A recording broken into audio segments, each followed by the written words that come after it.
Hello, Daddy Gang. Welcome back to another episode of Call Her Daddy. I am currently in the UNWELL studios in New York City. It is a Sunday and it's actually very rainy and cloudy outside. So I'm channeling this gorgeous, cozy energy, sitting with you. I'm the bitch that wants it to be fall even when summer starts, and I feel like it's now finally becoming fall. We're in September, so I'm happy. Sunday morning, father's calling. Do do do do do do do do. Every Sunday's Father's Day. What the fuck? That was pretty good, right? I have something I want to do that's a little different today, which is I have been reading a lot of different articles and think pieces on Substack. If you guys don't know what Substack is, it's how I would describe it is a healthier, more feminized version of Reddit and Twitter. It's like a happy place for women, and people are kind and nice over there. So I've been loving it. And I found this one article that I saved that I kind of just wanted to read today with you guys and then dissect it a little bit and talk about it, because I think I really related to it when I read it, and I hope that you also do too. So the article is called The Art of Enjoying Your Own Company by this guy, Hassif. He has a lot of great articles. You can check him out. And basically, this entire article isn't about being okay alone. It's about learning to love it. So here we go. We grow up believing that happiness is something shared, that joy is incomplete unless someone is clapping for it beside you, that every outfit, every meal, every plan is a little sad if no one else is involved in it. No one teaches us how to sit beside ourselves without flinching. No one teaches us that alone doesn't always mean missing. Sometimes it means returning to yourself. Enjoying your own company begins where people pleasing ends. When you stop molding your identity around who's watching, when you realize your value isn't being proven in conversations, plans, or relationships, it's already there. It's already you. And suddenly your own presence doesn't feel like a punishment. It starts to feel like a place you want to come home to. But let's not lie about it. This kind of ease doesn't happen naturally. It has to be built. And the truth is, at first, it sucks. Because the first stage of being alone is never joy, it's detox. But once you cross that terrifying threshold, you realize being with yourself was never the backup plan. It's the relationship you were always meant to come home to. It's the whole damn point. And from that place, everything changes. You stop reaching out just to be chosen. You stop shrinking just to be liked. You stop tolerating one-sided conversations, performative friendships, or breadcrumbed love, not because you've become colder, but because you've become warmer to yourself. Enjoying your own company is not a chapter, it's a foundation. It's the garden you built so that when love arrives, it feels like sunlight, not oxygen. Oh my God.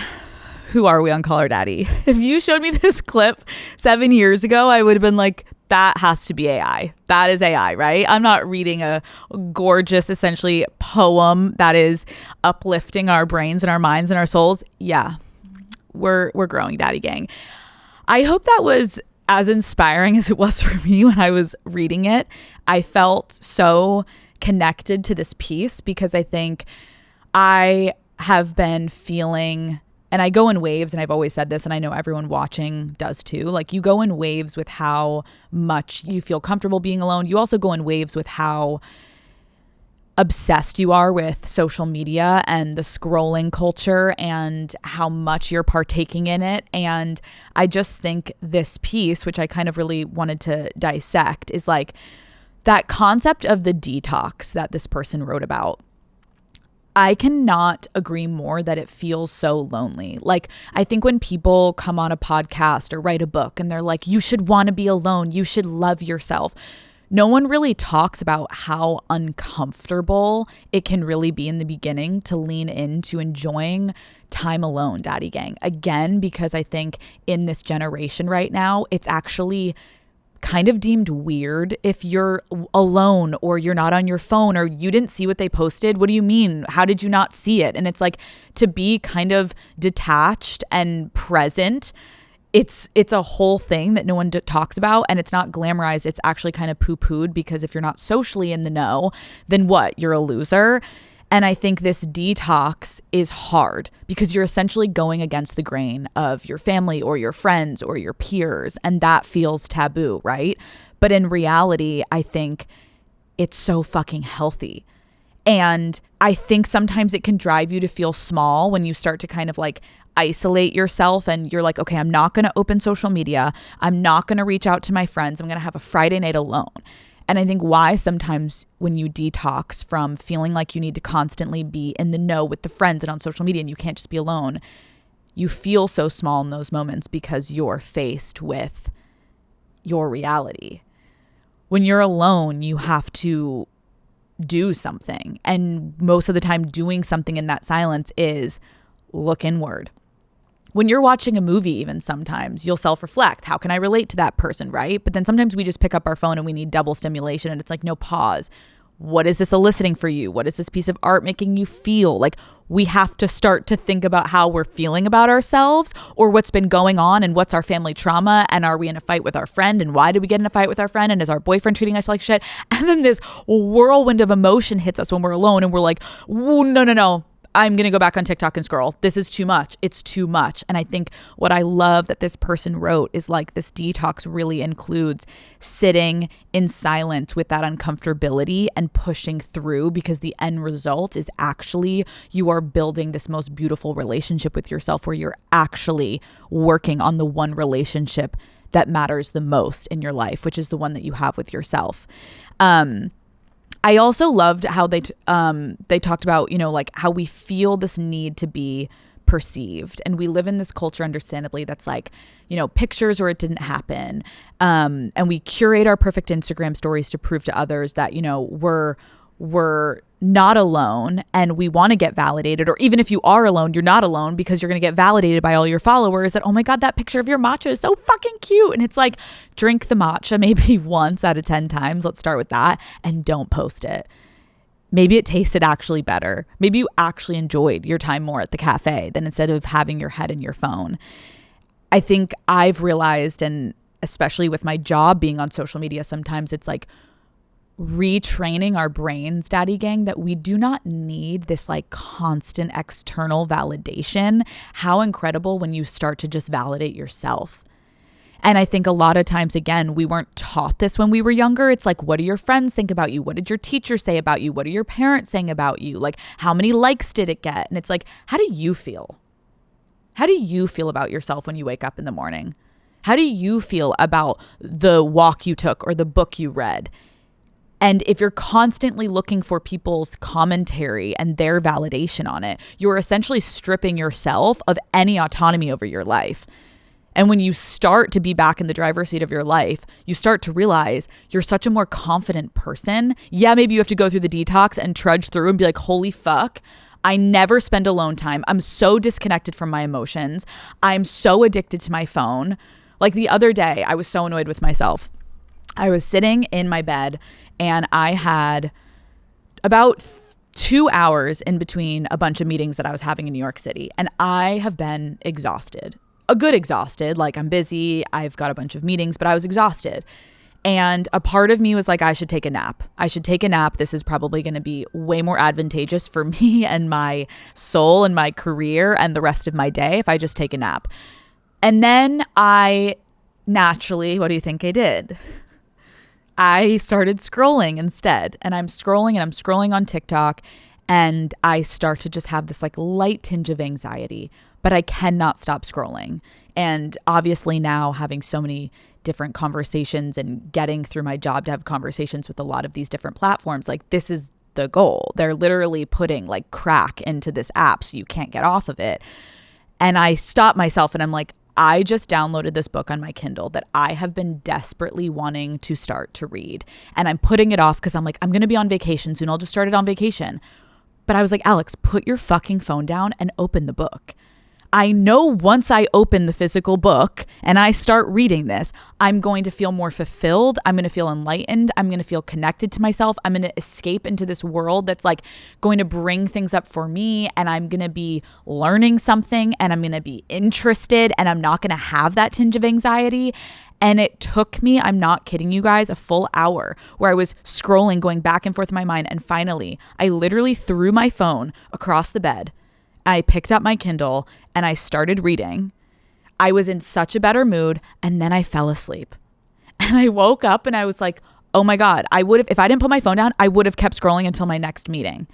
And I just feel like I'm constantly going back and forth. And so I can imagine that's why I'm talking about it with you guys. We are constantly being drawn into this social media world 24/7 that is trying to get us to engage and engage and engage. And what it's really doing, and it's essentially making you dissociate from your own reality. I'm watching these girls and their perfect life and all the things and the juices and the Pilates and the workouts and the trips and all the things. And it's like, I know I have participated in that culture too, right? We're all posting these great things that we're doing, but most of the time we're consuming it by sitting in our fucking bed and feeling like shit. So I think that validation, I'm constantly trying to check myself to be like, I'm going to find nothing within this app right now. Put the fucking phone down, Alex, and read a goddamn book. I can't believe I finally get to say this. Call Her Daddy is brought to you by Stouffer's. You don't even understand. Daddy gang, let me set the scene for you, okay? It is 6 o'clock.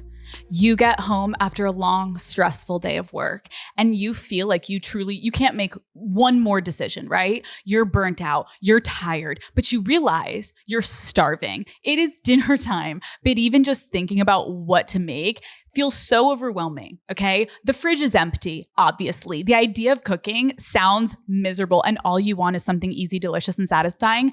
That is where Stouffer's comes in hot, literally. When the clock strikes dinner, think Stouffer's, because that is literally what I did my entire childhood, okay? Dinner dread is real, and as someone who hates to cook, figuring out what to make or even just to like order, I don't need that stress in my life. I really don't. I cannot tell you how many times I've been so grateful to come home. I open the freezer, boom, Stouffer's, boom, which one do I want, okay? Whether it's a slow night or a night in with Matt, Stouffer's has been my favorite tasty meal since day one. Shout out to my mother. She and I would eat the mac and cheese. That was like a weekly staple. Their lasagna is actually incredible. Oh my God, the Swedish meatballs, my favorite. Oh my God, the turkey and mashed potatoes with the gravy. Oh my God, the turkey tetrazzini, you guys. Stouffer's delivers big on flavor with great ingredients in every single frozen meal. For nearly 100 years, it has been the dependable choice for bringing friends and family together so we all can spend less time cooking and more time enjoying the moment. So skip the chaos, cancel the internal dinner debate, and solve dinner dread with Stouffer's. Shop now at your nearest retailer today. Stouffer's, I love you. Call Her Daddy is brought to you by White Claw. Stop letting plans die out in the group chat. Grab a White Claw and go make some memories. 100 calories in 12 glorious ounces, gluten-free, and the taste you know and love. I like to pick up a variety pack so that I can guarantee everyone can get their favorite flavors. I am personally through and through always a black cherry girl, but Matt loves the mango and Lauren's favorite is lime. So there's truly something for everyone. It's time to come out of hibernation and stop leaving everyone on red. My friends and I strictly drank White Claw for an entire girls' trip last year, and now I can't even smell sunscreen without being reminded of that trip. It was honestly the best time ever. An ice cold claw in your hand. That is peak life. Pick up a pack from your favorite local spa and grab life by the claw with your favorite flavor. Please drink responsibly. Hard seltzer with flavors. White Claw Seltzer works. Chicago, Illinois. Something I also was thinking about when I read this piece was kind of this PSA I almost now want to give. And it got me thinking that I would really urge anyone in the daddy gang listening, if you can, and I understand there's like a financial component to this, but if you have the ability at some point in your life before you are engaged and you go to get married, if you can live alone, it is one of the best gifts that you can truly ever give yourself. And again, I know there's a financial component and I want to be mindful of that. I know sometimes that's not financially possible, but if at any point in your life before you get married, you have the capability to do that, I would highly, highly, highly recommend doing it. Because what I found when I lived alone, in my opinion, is that alone time at first, it can be disorienting. Like, I remember one of the first time I lived alone out of college was in New York City during the pandemic. And I was so excited to move into this place. And the beginning was so fun. I decorated it how I wanted it to. I would spend hours online on Pinterest kind of creating this world, romanticizing in the herbal, like the herbal tea and the incenses and the candles and the throw pillows and you're like, oh my God, this is going to be the cutest fucking chicest thing ever. And then you do it and you achieve your apartment and then you sit there and it's a Wednesday night and you don't have plans and you're not talking to anyone and you're alone. And the idea of this gorgeous apartment, I will be honest, I had a lot of moments where I was like, I'm kind of lonely. Like, I'm just sitting here and I'm kind of lonely. And the itch to just go and to hang out with someone or text someone or FaceTime someone always crept up on me. And I would do that. I would throw myself into that. And then I got to a point where I was living alone, where I actually was able to be like, I am going to do a self-care night and I'm not going to post about it. I'm going to be with myself in my amazing space that I've curated for myself and I'm going to enjoy it. And so I would take a bath. I would read a book. I would watch one of my favorite shows. I'm going to say the J word. I would journal. I would do these things. I would make myself dinner. And all of a sudden, slowly, I started to fall in love with myself. I know, as corny and cheesy as it sounds, I really would get excited for my alone nights. And I then started to get precious about it. Sometimes I would even cancel plans. And it wasn't because I was like too tired for work, just being like, I just need to be alone, but really I'm just going to scroll all night. No. It was because I had literally a date with myself where I was like, oh, I'm so doing my bath, my full shaving routine. I'm doing my skincare. I'm going to cook. I have this new thing that I got at the grocery store. And it was heaven. But it was so fucking uncomfortable in the very beginning. And so living alone with yourself forces you to go through all of these waves of emotion. You will feel loneliness. You will feel a little bit disconnected in moments. And that is okay. It's good. Because the opposite is you're never alone. And you live with all these people. And then all of a sudden you go and you get married and you never be alone unless you make that alone time. Again, you can live with people, but are you being alone while you're living with the people? You can have alone time while you have a partner, but are you actively putting yourself into that position? And so you have to look at it and it's like this alone time when you are living by yourself or you are alone in whatever capacity that looks like for you. The biggest lesson I learned while I was living alone is when you are forced to be alone through difficult moments, whether it's something really horrible happened to you that day, whether you're struggling in your relationship and you're crying in your room, there becomes this resilience that you start to pick up because while you're alone, and if you force yourself to try to handle things that maybe you in the past were able to run into your living room to your friend and be like, look what he just said, what do I do? Or pick up the phone and call your mom or your friend or whoever. All of a sudden, if you start to force yourself to be in those feelings, to actually start to have to work through, what is this bringing up for me? Why am I so upset? Why am I so hurt? Why am I crying? Why am I reacting this way? You start to have to process all of these internal things that a lot of times externally on the surface you can solve with people around you, but it's still just a Band-Aid. When you're alone, you're deep in your fucking soul and your core being like, how am I going to get myself through this? And why is this so painful? And that builds fucking strength. And the more you get your reps in having to rely on yourself, not in an unhealthy way, because I know there's people that grew up and you had to rely on yourself. I'm talking about finding the good balance of being like, oh, I fucking love myself. I trust myself. I know myself. As uncomfortable as it is, that's when you're going to become the best version of yourself. And to kind of wrap up and summarize all of this of why being alone is so helpful for your individual growth, I think the final point I want to make, Daddy Gang, is when you get to that point where you trust yourself, you love yourself, you know yourself because of the alone time you're spending with yourself, you start to be more selective in your life. And I have personally experienced this. When you find that rhythm with yourself, you start to be like, I don't need to externally go to the dinner and find more friends and go to the thing and call people and be on social media and read these things and be all consumed by other than yourself, because you're good with yourself. So when you do invest your time, it's because you get to be selfishly like, do I actually want that? Because I'm good with myself. So this is an additive in my life where prior, you're going to fill this validation hole. You're going to do this for validation. You're going to do this because you're too afraid to be with yourself. You're going to do this because you want to avoid being lonely. You're not lonely. You're just physically alone. And I think a huge part that I realize is you really stop tolerating performative friendships. I think every year that I keep getting older, I'm realizing like I used to go to these dinners and I used to sit there and I would just be like, I don't feel as connected to this person anymore, but I have to go to the dinners, right? And it's like, no. Build off of the relationships that truly fill you up and are truly healthy and make you feel good and are reciprocal. Like you get things from them, they get things from you. Like you will start to be more selective, Daddy Gang. And your time is all that fucking matters in this life. How are you investing your time? Stop wasting it on bullshit. Stop wasting it watching some girl that makes you fucking jealous on social media. Start building yourself up. Start feeling more confident in yourself. And that starts with you doing it on your fucking own. You don't need your friend to tell you you're beautiful and you're pretty and you're successful and you're smart and you're all the things that you hope you hear from someone one day. Tell yourself. Embody it. Be it. And that is when you actually have true freedom, because you're good on your own.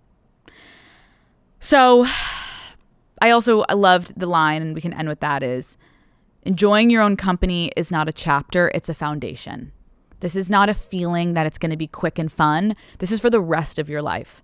People go through heartbreak. People lose people die, you move across the country, you break up with friendships. So much turnover happens in our lives, but the one constant is ourselves. So you better be really fucking comfortable with yourself, because while you're going through all the hardest fucking things in your life, if you're able to turn inward to yourself in a healthy way, not a coping mechanism way, not a hyper independence way where you're just like, I have to do this on my own. No, it's where like, oh, I got this. Doesn't mean you don't need people. Doesn't mean you shouldn't call your mom or your friend, but you're doing it because you're like, I have how I feel about this. I want to get another opinion on this. It's not, I can't deal with this on my own, so I have to call this person. No. Get your shit together, Daddy Gang. You are enough for yourself. Lean the fuck in. Okay. I hope you like that TED Talk. We are now going to do some questions, because I don't know if it's time of year. I don't know if it's because fall is creeping up on us, but I have been inundated with questions recently, and I really wanted to do some TLC together and get you guys right where you need to be. So let's go to France, bitches. Here we go. Question 1. Hi, Daddy. Would love your thoughts. I have been seeing a guy from Hinge for about 10 days. We've had 3 long dates, sleepovers, no sex, but some hooking up. He's followed me on IG, brought me a small gift, and made it clear he was really into me. Last night, I asked if he was sleeping with anyone else, and he said yes. It stung, even though we just started seeing each other. Am I crazy for being upset and wanting to be exclusive already, or am I crazy for still wanting to date him after that? Okay. Being blunt, yes, you're crazy for wanting to be exclusive already. You've known this man for 10 days. I would go as far to say you don't know his middle name. You don't know much about him other than there is a great initial spark, which is so relatable. And I have experienced this before, where it's like lightning in a bottle those first 2 weeks, and it's so fun. My thought is, I have been there also, where you're feeling in the moment there's such an incredible connection with someone that you're seeing. So when you find out they're still hooking up with other people, it fucking hurts. I don't care if it's irrational. I don't care if it's you overthinking that you guys have this great connection. Like, it's normal to feel like that. Like, fuck, we've had the best dates. We've had the best conversations. Like, yeah, that fucking hurts to know that he was inside of someone last night. Like, it fucking hurts. What I will say is I actually really appreciate that he was honest with you. He didn't offer up this information out of random on a date being like, yeah, this bitch I fucked last night. You asked him, are you sleeping with other people? And he was honest with you. So I think you have to look at that, where I have dated so many fucking men that they would never be honest. And then I would find out like a year later that they were completely lying. And then they actually went on to cheat on me. So it was like, oh, you couldn't be honest before we were exclusive. So why the fuck would you be honest while we were exclusive? So points for him for being honest, even though it hurt. Here's what I will say.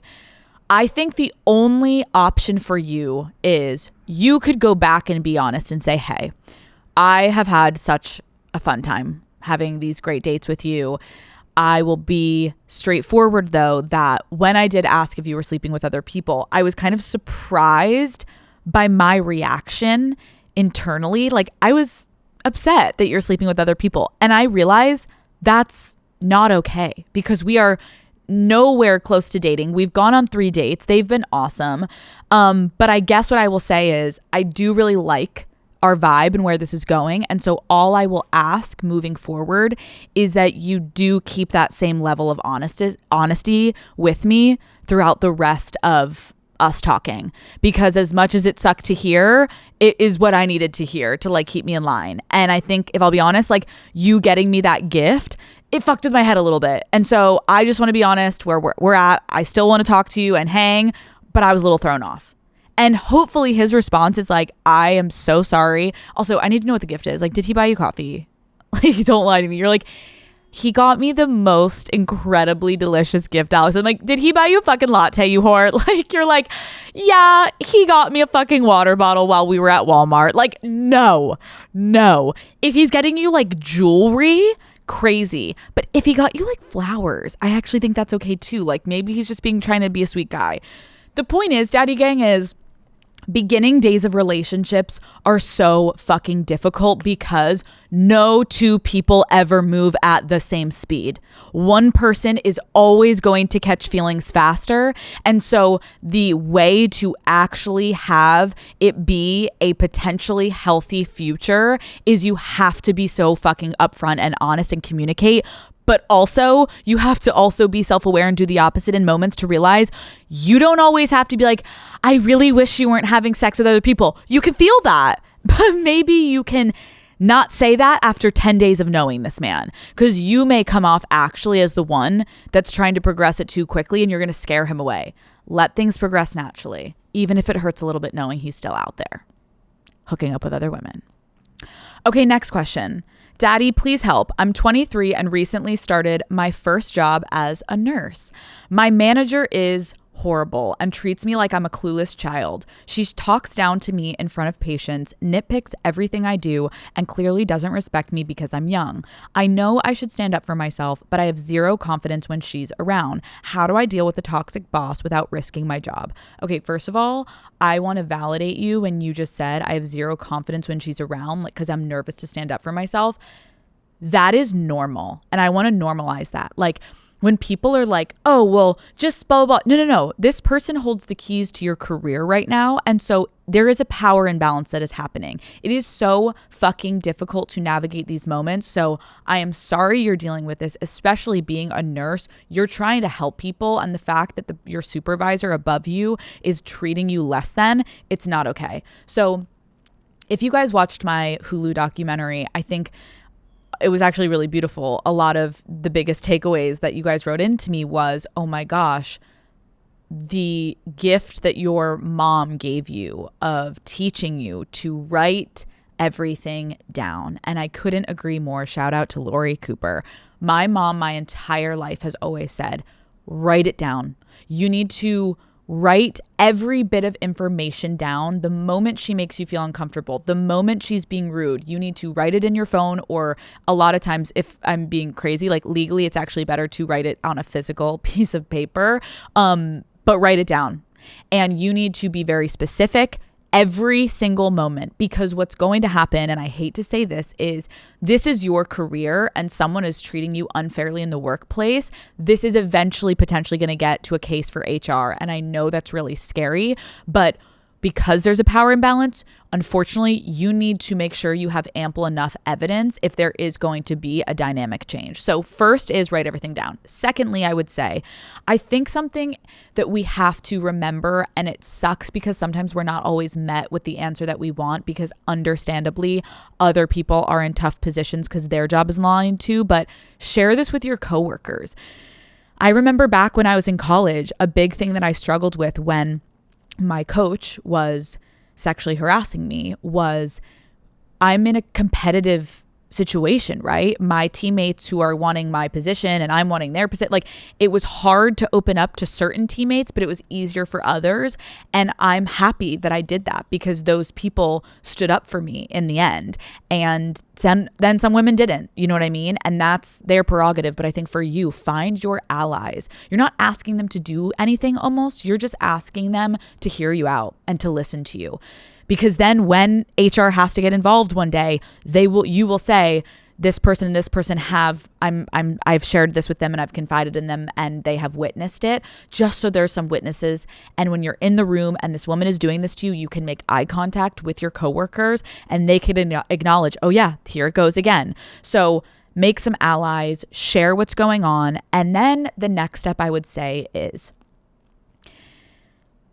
I wouldn't even say this is like giving someone the benefit of the doubt, but I think this is something that my parents have also instilled in me. And as uncomfortable as it is, and as hard as it is, I want to vouch for you right now and validate you and say it's so fucking hard, but I think you should have a conversation with your boss. And it's going to be uncomfortable and it's going to be awkward and you are going to feel emotional, but you need to advocate for yourself because this will only help you in the long run with your career and learning to have difficult conversations in power dynamic imbalances. And her response to what you come with, that's on her. We can't control if she's going to be inappropriate and rude again, but you can control yourself so that you can again write it down that you went and you asked for this woman to just treat you fairly and she couldn't do it. And I had written down when I was preparing this episode for you, I thought something that you could say literally verbatim, because I know this is a very sticky situation, is you could sit her down and say, hey, I just wanted to have a moment to just quickly check in with you. So I think you need to approach this entire conversation and under the guise of feedback. You are coming in and you're essentially going to say, I am always open to feedback, but I would appreciate if we could keep it professional and respectful when that feedback is being given, especially in front of patients. Essentially what you're saying is you're a fucking dumb cunt who's being absolutely unprofessional, and I'm coming to you as your underling, and I am literally trying yet again to be professional back to you, and I would love if you could meet me there, you dumb fucking bitch, okay? And when she can't do that, or hopefully she does say, I completely hear it. And maybe she'll voice something. I have found that. And then maybe she gives you feedback. And then you'll say, totally understand. I want to get better at my job. But I please would really appreciate if we could keep it respectful in our communication and appropriate. If she cannot handle it, which I'm assuming she can't because people are in fucking power trips over power trips when they're in positions of powers like that, yet again, you will send a follow-up email to her and you will put in writing to your boss, I just wanted to thank you for your time. Thank you for meeting with me and wanted to just reiterate that I am always open to feedback, but I would appreciate moving forward if you could keep it professional and respectful when you give me feedback, especially in front of patients. You put that shit in writing, you put it in your HR box, and then the day that it continues after that, you then go to HR. And it sucks, and it is... Daddy gang, like it is fucking everywhere. It is everywhere. And that is where when I did talk about this and my experience with this, I will say to you, it is not easy. It is uncomfortable. And it is most of the times you are not going to be believed. And that fucking sucks to say. But what are you going to do? Continue to live in this hell? No, you got to advocate for yourself. And the worst fucking thing is when I've had literally friends have to leave jobs. But at the end of the day, you need to choose yourself and you need to stick up for yourself, because the more that this continues, your mental health will deteriorate and you need to protect yourself. And I'm so sorry you're going through this. So fuck, right back in. And I really hope that this can be resolved, because nobody deserves this, especially when it comes to you're trying to do your job and pay your bills and your boss is prohibiting you from doing that to the best of your ability and in a safe mental capacity. I fucking hate people. Call Her Daddy is brought to you by Libre by Yves Saint Laurent. Looking for a new statement fragrance? YSL's iconic Libre collection is everything you have been looking for to turn heads and feel your most confident. I feel like vanilla fragrances are all the rage right now, and YSL's Libre Eau de Parfum Intense is the best one out there. If you're looking for something that is subtle, delicious, and sweet, you cannot go wrong, Daddy Gang, with Libre by Yves Saint Laurent. It truly smells so good. And of course, the original Libre Eau de Parfum never misses either. That iconic fragrance is infused with lavender and orange blossom, and it's the most amazing warm floral for every day. Daddy Gang, I have truly never gotten more compliments in my life than when I'm wearing something from YSL's Libre collection. Listen, I may be showing up somewhere rocking a sweatsuit, but even if I don't always look completely put together, you better know I'm always smelling good, okay? I always smell put together. The scents are warm, they're cozy, and just always feel sexier when I'm wearing something that smells amazing. Matt loves the vanilla flavor, so I can't wait to wear the Libre Eau de Parfum Intense next time we have a date night. Having a good signature scent has been a mission of mine for a while now, and I have finally found it. So if you're looking for something that is subtle, delicious, and sweet, you cannot go wrong with Libre by Yves Saint Laurent. Shop now at Sephora. Daddy Gang, it is time to stop wearing the same pair of stretched out, busted leggings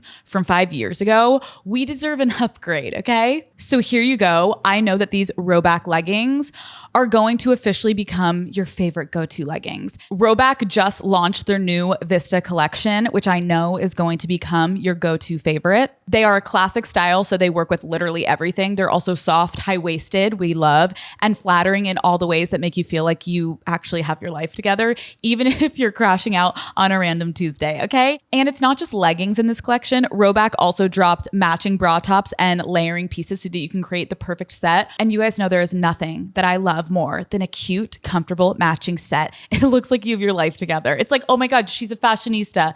You know what I mean? Worn together or worn separately, Rhoback's Vista collection is perfect for hitting the gym, grabbing a coffee with friends, or looking hot without trying too hard when the new guy you're talking to comes over. Daddy Gang, it's time that we stop pretending that those 5-year-old leggings are still working for us and upgrade to the Rhoback Vista collection. Use the code CALLHERDADDY on rhoback.com for a generous 20% off your first order. Woo!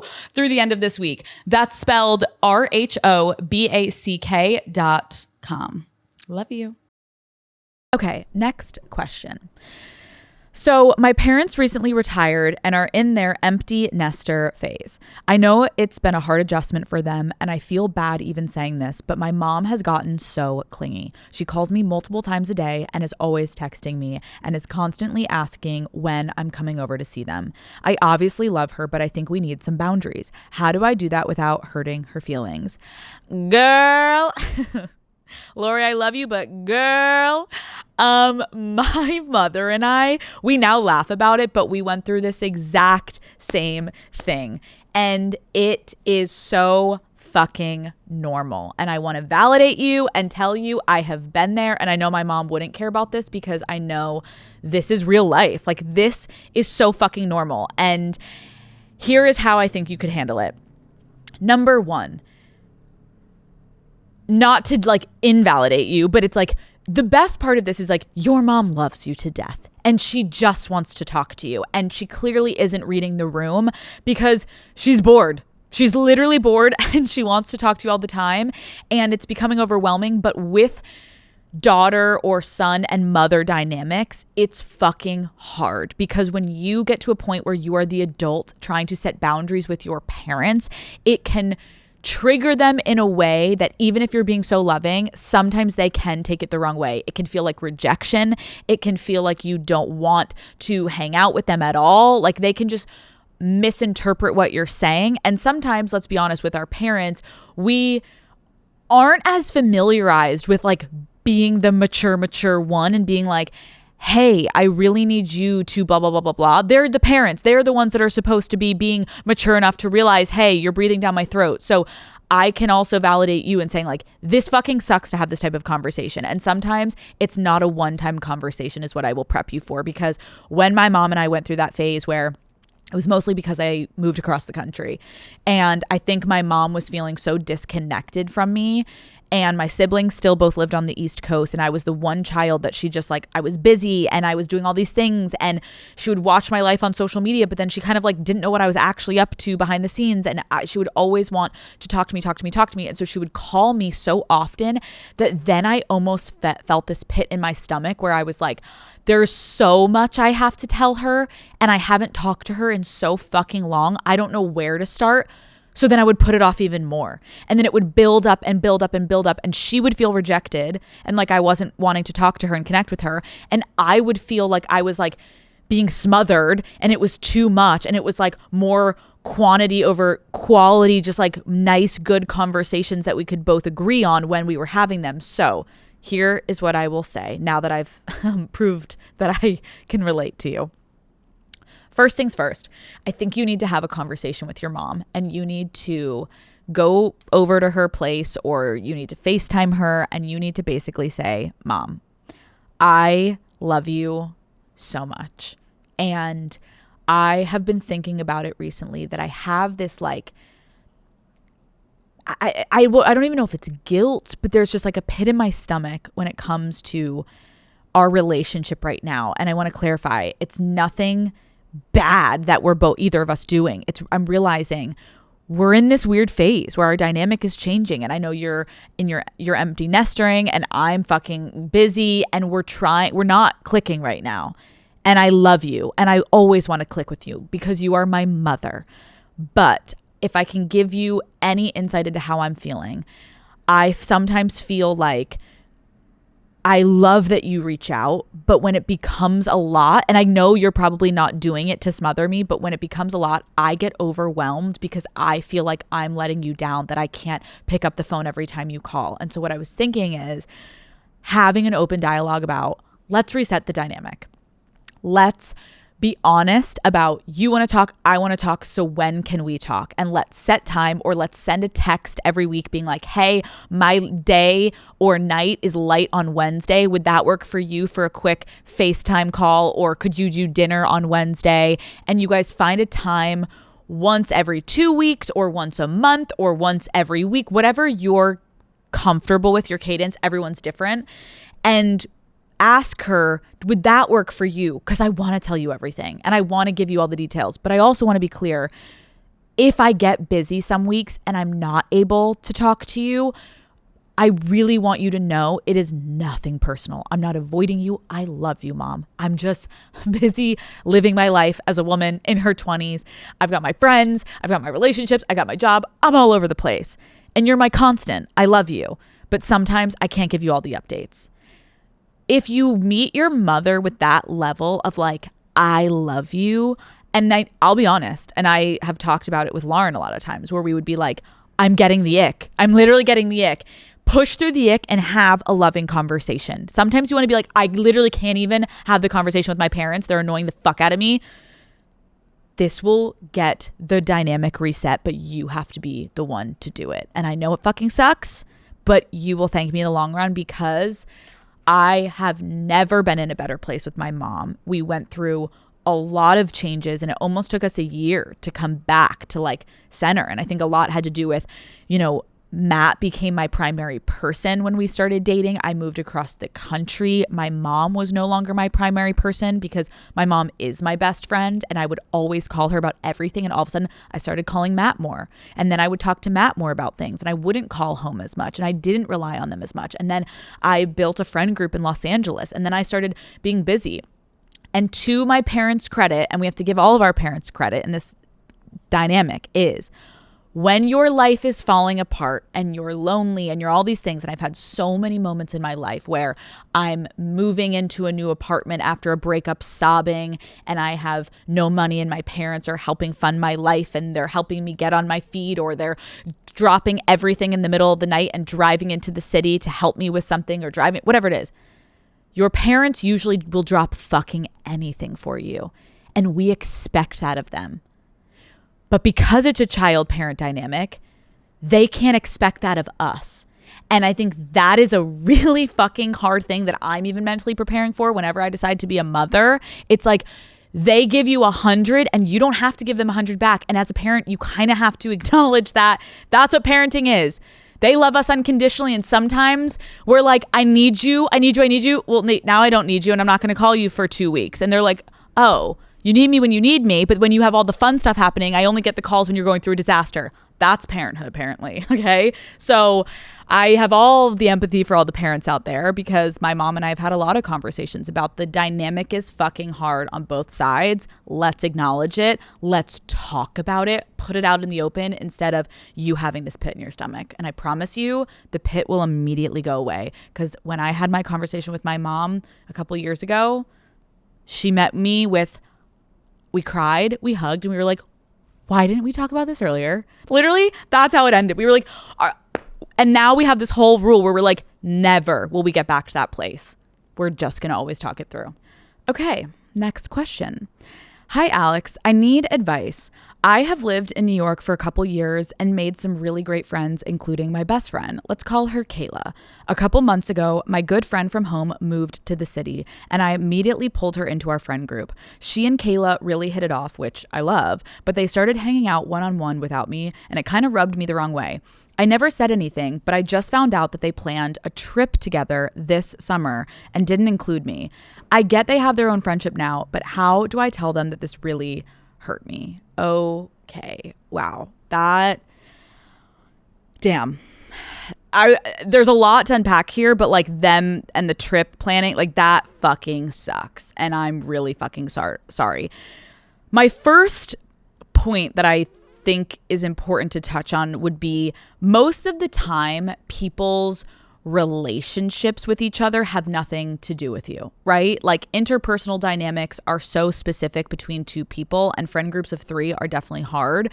But my gut would just say they are currently just caught up in this new, fresh, exciting friendship and this feeling of their bonding over these new things and this dynamic. It's an all fun, and like you've been their friend forever. They know everything about you and they're learning these things about each other, and it's very fun and all the good things. And so I would first say, like, yeah, don't take that fully personally. They are being inconsiderate for sure, but most likely they're not intentionally, I would at the beginning of this, before we get to the trip, say that they're trying to exclude you in any way. You want your friends to be friends with each other. Like that's the dream, right? That everyone gets along.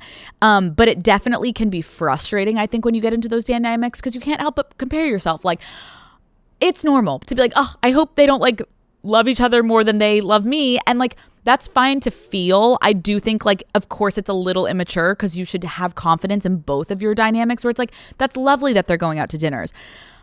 But then we get to the trip. And I think that is what changes this entire answer and advice, because yes, it's a little hurtful if they were going to some dinners alone, but you guys are still always doing group dinners and you're doing individuals with them.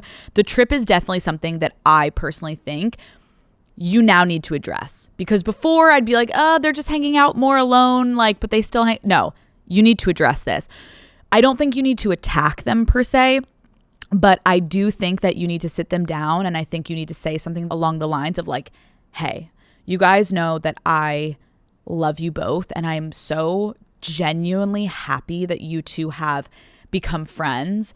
And I think I have to be honest that finding out that you guys planned a trip without me, I felt really excluded, and I feel really upset, and I feel really hurt by this. And I wanted to just come to you honestly and just communicate and see, like, is there a reason that I was left out? Because I'm feeling really hurt, and I want to know if I did something to not warrant getting invited. And as uncomfortable as that conversation is, I think you need to have it, because there is a chance they're going to get defensive. And if they do and they don't consider your feelings, and you're like, well, we're allowed to like be friends. Like, I can already see that coming. They're like, we're literally allowed to, like, you're not like the ringleader of this. We're allowed to like be friends. Totally. But who the fuck in their 20s goes on fucking couple trips together as friends and leaves out the other like, it's more fun to have more girls if you're going somewhere. Do you know what I mean? So if they do get defensive and they start to kind of put it back on you, I do think you kind of need to reevaluate, like, do they actually value your friendship, or what are you missing here that they were so easily able to discard you and now lean into a new duo? I think I can relate. I had this in middle school, TBT.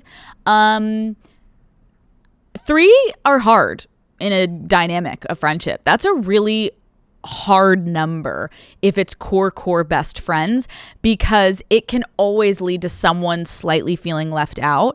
But you have to remember, you have pre-existing relationships with both of these people, and they are still in this new excited phase. So have the conversation, get in there. If they're rude, I think you have to reconsider the friendships. I also think the last note would be, we got to look inward. We always gotta look inward. You know, Kayla's off with Rebecca, but what are you up to, Denise? You know, maybe Denise, I don't know if that's your name. Maybe you are being annoying as fuck. And maybe you have been doing shit where, God forbid, they're bonding. They actually don't even like each other, but they've bonded over their hatred for you. That's the worst case scenario. That's the worst case. But I just want to put it out there. Look inward a little bit. Obviously, I'm joking and being like drama, but look inward. Have you been doing anything that they've given you light feedback on at dinners, being like, oh yeah, like you're always so judgy, or like, yeah, you always cancel, or you, whatever it be? Have they given you any inkling of things that they haven't been happy with you about that you think that they could be bonding over? Because if they're bonding over their hatred and annoyance of you, yeah, we're fucked. We're fucked. And we got to rebuild, but you're going to have to own it. And in that conversation, if they're honest with you and they do give you constructive criticism of like, can we be honest back? Like, we've been feeling XYZ. You got to take it on the chin. And if you want to work on that relationship, you have to take accountability, and you need to say, I'm so sorry that I've ever made you guys feel that way. I promise you I'm going to own that. But I would love to work on our friendship. And please, can we be more considerate? Because like 3 is hard and I feel a little left out. And I promise I'm going to work on that. And they'll be like, okay, but this is a tough one. I'm really sorry. Thruples are tough. Someone's always going to be getting actually physically fucked, and then someone to the left is going to be actually just getting fucked because they're not getting the physical fucking. Do you know what I mean? Someone's always left out. Okay, next question. Hi, Alex. A couple months ago, I found out that my boyfriend had been asking his ex-girlfriend for explicit photos. What the fuck? While he and I were together. I literally hate men. Okay, what else? I made the decision to stay with him after that. Okay. Nothing that I know of has happened since then. However, I looked up his ex-girlfriend on Instagram the other day, and he liked her most recent photo that was posted 1 day ago. Motherfucker. Is this grounds for a breakup? Am I being over dramatic? It feels like a big deal to me, but it is. But is it just stupid Instagram and it's just a like? Yeah, girl. They. Okay. Well, you know, here's the thing. You got to end it. And I love that you're like, is it just a stupid Instagram? Like, no, he was getting nudies from his ex. That should have been the end.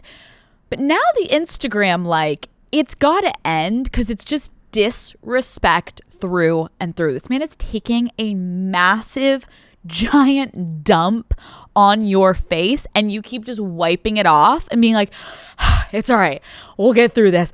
And it's like, he's like, God, she just gets back up every fucking time. She's a warrior. And he's just plowing you. He's just plowing you. And he's like, God, there's zero self-respect. I can just fuck this bitch up and she just stays with me.